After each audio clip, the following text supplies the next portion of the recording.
We're back in another Charl Club video, and this time we're here with Bobby, who got 6th place with the Mechikabura deck at the Florida Regional this weekend. So, how'd you do? Yeah, 6th went X1, 6-1. My only loss was on stream, so that was great. Gotta love that. But it was a fun day. You know, all the boys hanging out. We had a good time. So, how come you decided to take this deck? Enjoy playing black leaders, and I didn't want to play SSG trunks because I can't handle not seeing the pieces to awaken the beginning of the game or missing the unison. It drives me insane. So I had to find something a little more consistent, and Mechie feels very consistent. All right, let's get into it then. Okay, so I'm not going to go through. Hopefully you know the leader. You swing on the front side. You search 2 balls, either from life or deck. And when you get to 7 in the drop, you get to awaken. You can get dominated because there's no other alternate awaken conditions. So if you somehow get, the Dragon Ball stuck in life, you could just be on the front side forever and die, which is bad. And on the back side, swing, draw a card, and then once per turn, you can either bottom deck a card to take control before or less, negate its skills, and put it in active mode, or you can remove the Dragon Balls to gain triple attack, which is pretty sweet. Yeah, stealing guys nowadays seems pretty insane, especially for the game like that. Yeah, there's a lot of decks that even you wouldn't think of it off the top of your head, like where you'd accrue value, but there's a lot of decks that just have to play, 3-4 costs. So stealing them is very nice. All right, so to go through real quick, we'll get some of the easy stuff out of the way. You play 7 Dragon Balls, so you can awaken. The 1-drop also will allow you to warp a battle card from your opponent's drop they choose, so that can be useful in a lot of matchups to get stuff out of your opponent's drop. So we'll put those to the side. I've got the 1-drop package. Basically, we're playing 8 1-drops. We've got, this is the one I want to see most often, so probably up at the 4, but the problem is it's useless late game. What it does is when you play it, you get to dump 1 ball to drop and 1 ball to hand. So it's nice to early awaken, but later in the game it's completely useless. So it also has the activate main to pay 3 to play an 8-drop, but I don't play the old 8-drops, so that's kind of useless in here. Yeah. This Demon God Salsa is a top 5 searcher. That it just searches for the in-arc type stuff. It's good when you need the 8-drop. Or something else that you're looking for, maybe a Self-Awakener or something. So I like that. You could play Toa Dimensional Convoker, but these come stamped, so I like those. Good reason. Yeah, and then Mechikabura, the Dark Ruler, it's a 1-drop with Overlord. The deck plays a Kai Servant, so this just, most of the time you just play to draw 1, pass, cantrip, whatever, Z energy. But you can Overlord the Servant to draw a card and generate a token, so that does get you some value. But as much as in my head this would have been a lot better, but I want to keep the Kai on board to accrue value if they don't kill it and not overlord it away. So kind of you kind of have to go situation by situation and see when it would be useful. If they're just going to clear the Kai no matter what, then this is pretty good. But a lot of my games today, the Kai just stuck on board. It was useful, so I like that. All right, the next set of cards are your kind of Self-Awaken package. You get to pay 1 and they dump 2 balls into the drop for you. The Toa is just spot removal. You play it, they warp 1, draw 1, and then you can warp anything, not Norm Barrier. I thought this would be good, and it was a staple in old Mechie, but I sided it out every single game, so not good. This is probably one of the best recent additions to the deck. It's a 10k Servant, and then limit 1 either when it's played or when you take control of your opponent's battle card, they have to warp a card in hand. So it comes in handy, even just the turn it's played, you take a card out of your opponent's hand, but a lot of times, since it's a servant, you swing with it and it sticks in rest mode, your opponent is not dying to clear it, because it's kind of, it's dead, essentially, in their mind. But when you play, when you use the leader to take a card, or you use the 8-drop to take a card, or even there's other situations when you take a card, this netting another card out of hand is just a lot of value. And then the Salsa, when you play it, warp 1, draw 1, it dumps 2 balls into the drop. And then when you swing, it draws a card, and it also makes your opponent warp a battle card from their drop. It not as good as it used to be, but you still need to play it. It's a lot of times it's the only way after you awaken to remove stuff from your opponent's drop. So there's a lot of situations where you want to get something out of there, and this is the case. Just some of your cards require you to have a certain number of cards in their warp, or your opponent have cards in their warp. So this is a good way to facilitate that happening. You know, you play it, they warp one, and then if there's a battle card in the drop, they warp one, so that gets you 2 right off the jump. So that's nice. All right, so those are the self-awakeners.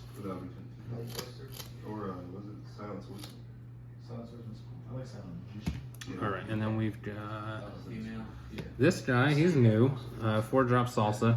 I never played him in previous lists.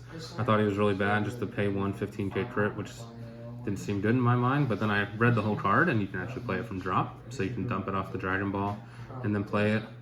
It's still not. In theory, it sounds great, 1k 15k crit, but really, there's 20k Z leaders. Like, it's only useful very early, so you have to see it. But today, it was the MVP of the deck for me. In 2 different games, one against Cumber and one against Soul Striker, I swung combo to cantrip to do a 20k crit and hit an SCR. So Wow. that is useful and also tilting for your opponent to watch their SCR go. I almost have to apologize when it happens. It feels bad, but it came in clutch today. That was great. I thoroughly enjoyed doing that. This 5-drop Shroom is amazing. It's almost like a mini Thwarting the Dark Empire. Play it for 1. When you swing, you can warp a 7 or less on your opponent's side, and then if your opponent has 2 or more in the warp, you draw a card. So generates a lot of value. Hey, relax. Be nice to me, Angel. All right, so we got the Overrealm package. Sorry, dog. The Black Spice.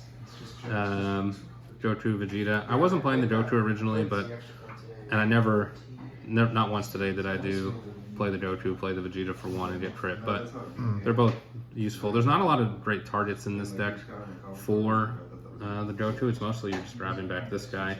Because by the time you're overwhelming, your balls are already removed from the drop, so you're not playing the Self-Awakener guys anymore because they require the ball to drop. So they were good. This comes in, warps the token negate or whatever. It's very useful. The Bardock, Tenacious, Black's best Overrealm. You can put a lot of games out of reach when you put them down to 1 or something. You have Cumber, and then this can make it so your opponent can't crack you back, so that's good.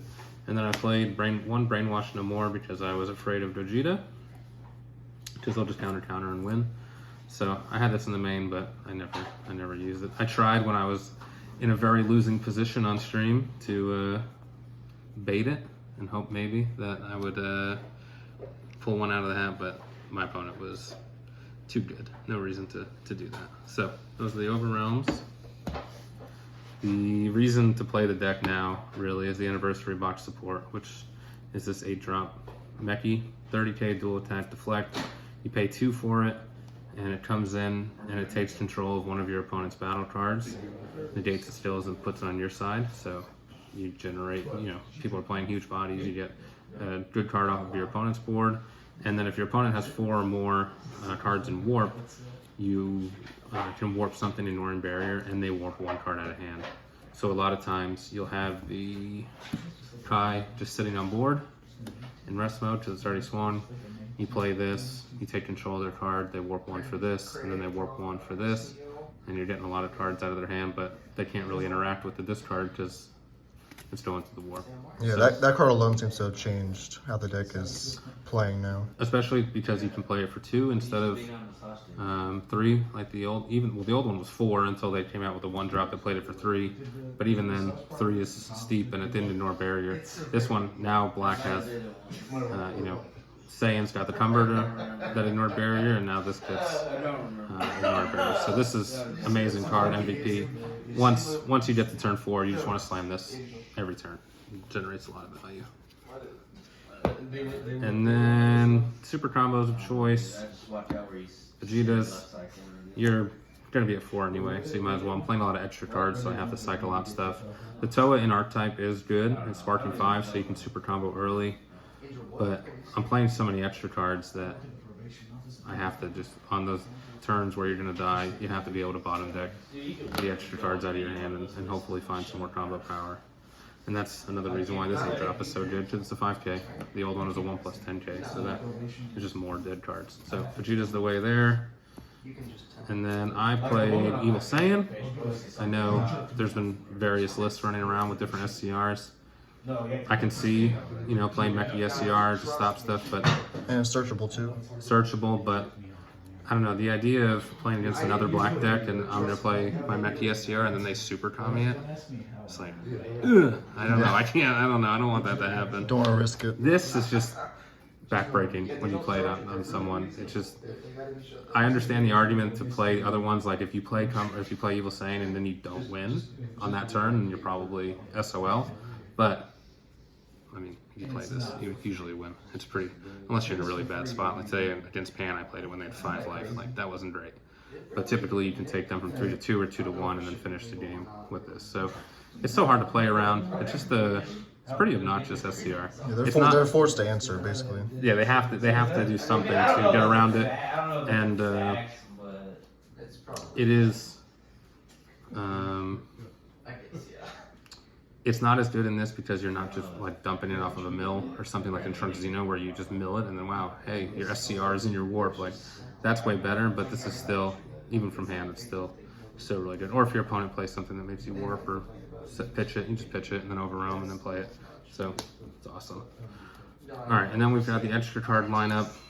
We've got 3 Power Bursts. Power Burst is useful. Most of the time I'm using it to protect my board early on in the game because all my guys that swing and draw generate a lot of value, so if I can keep them on board, it's useful.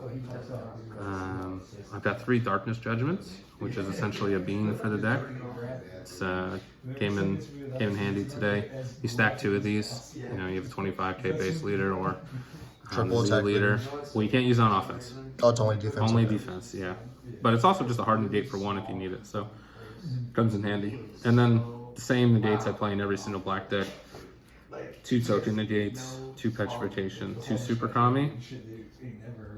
I don't know if this is optimal. This is a lot of extra cards. So there's probably some wiggle room here as to what you can play. But one game I won against Soul Striker, I had to use 2 super commies in the same turn to get through an Oceanus defending friends. Oh, wow. So I like to have them. There's another one on the side.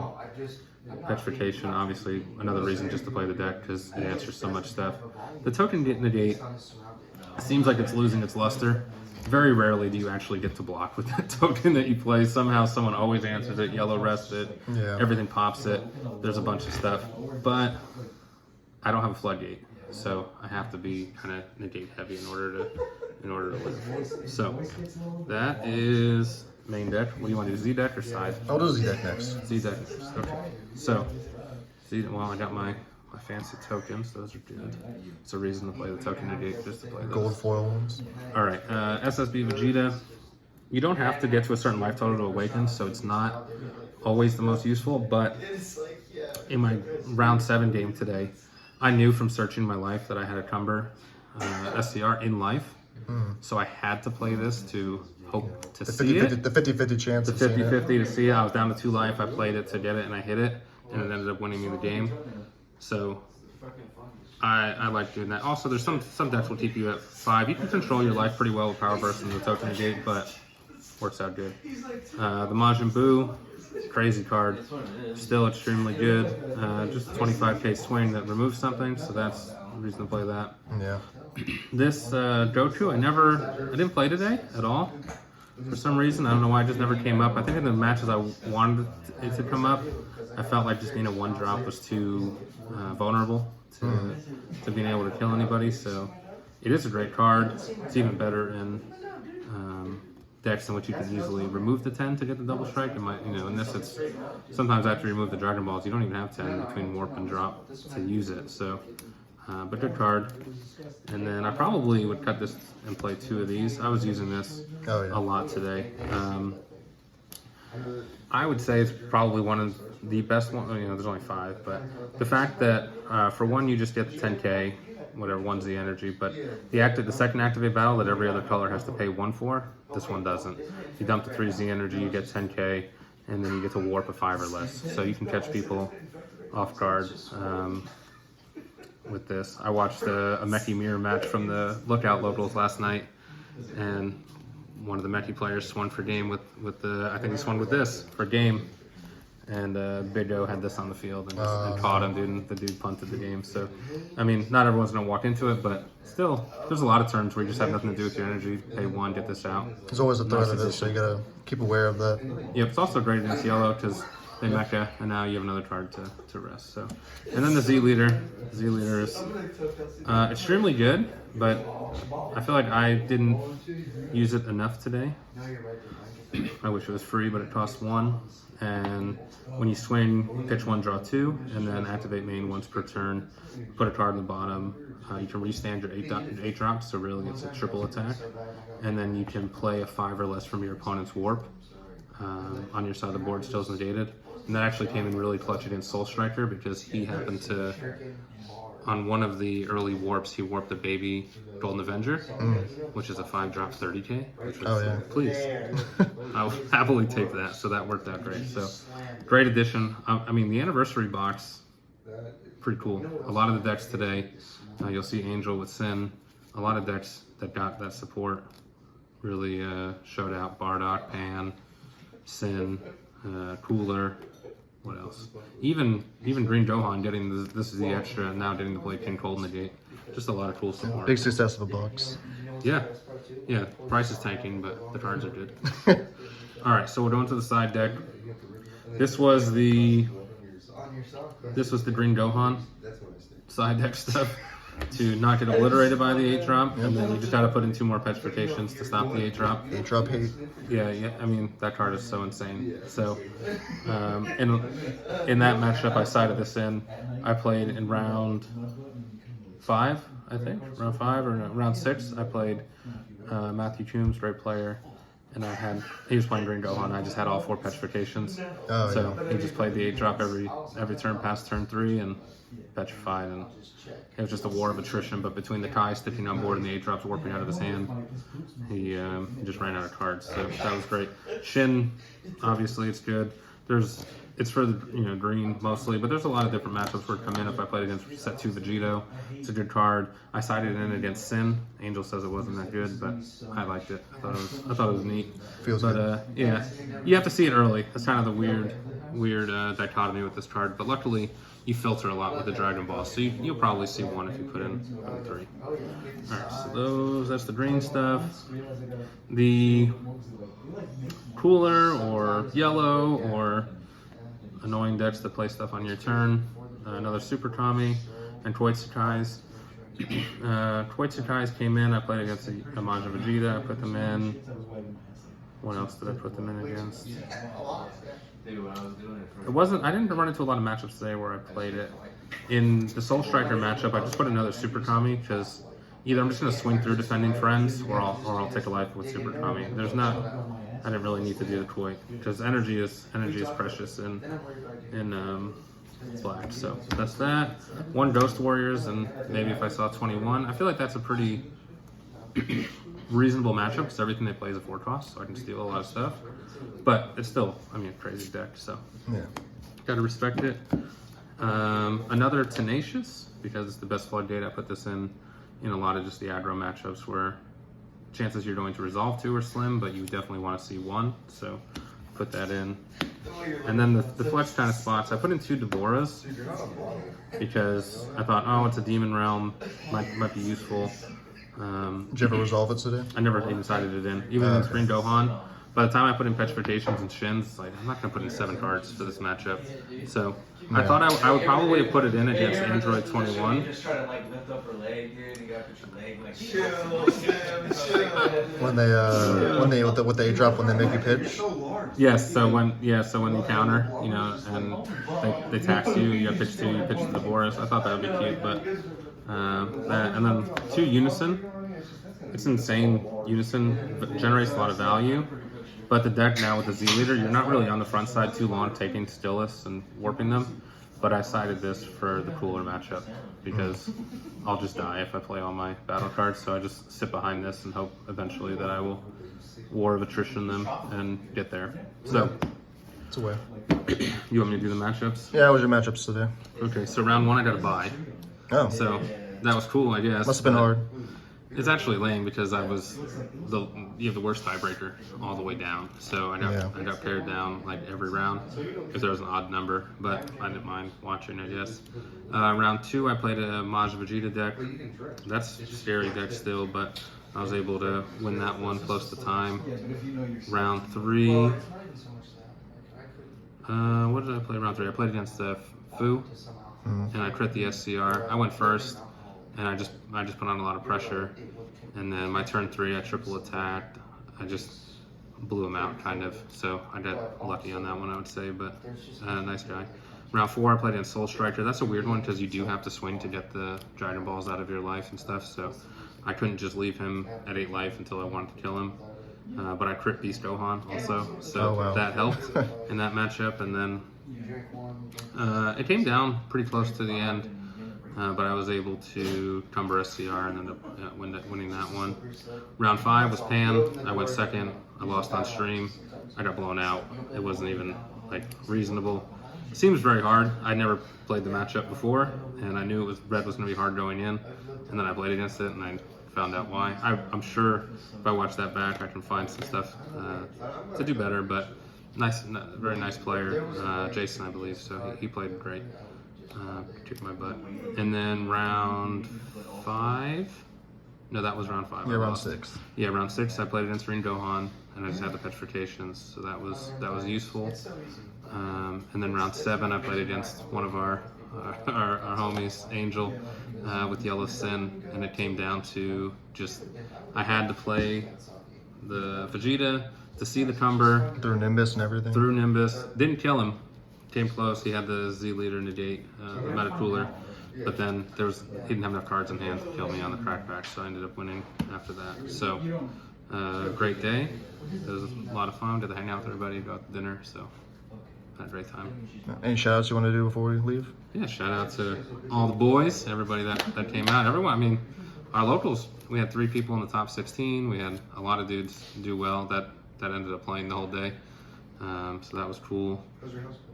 Shout out to the guys on Discord, everyone at Planet Vegeta. And it's been a tough week for us with another Mechikabura player, but it's a shame. But hopefully he's doing well. And then shout out to Raymond, Daniel, Max, Cody, Jamal, everybody that hangs out with us in the Discord and helps me. Max especially for putting me on the deck and telling me just to believe in the heart of the cards and do your best. So I appreciated his pep talks and confidence he would give me. So they put me through the ringer on there, but hey, old man can show up every once in a while, do well. So that was cool. That's what it's all about. Yeah, we had a good time. All right. Well, thank you for the deck profile, Bobby, and we'll hopefully see you in the future. Thanks, Tom.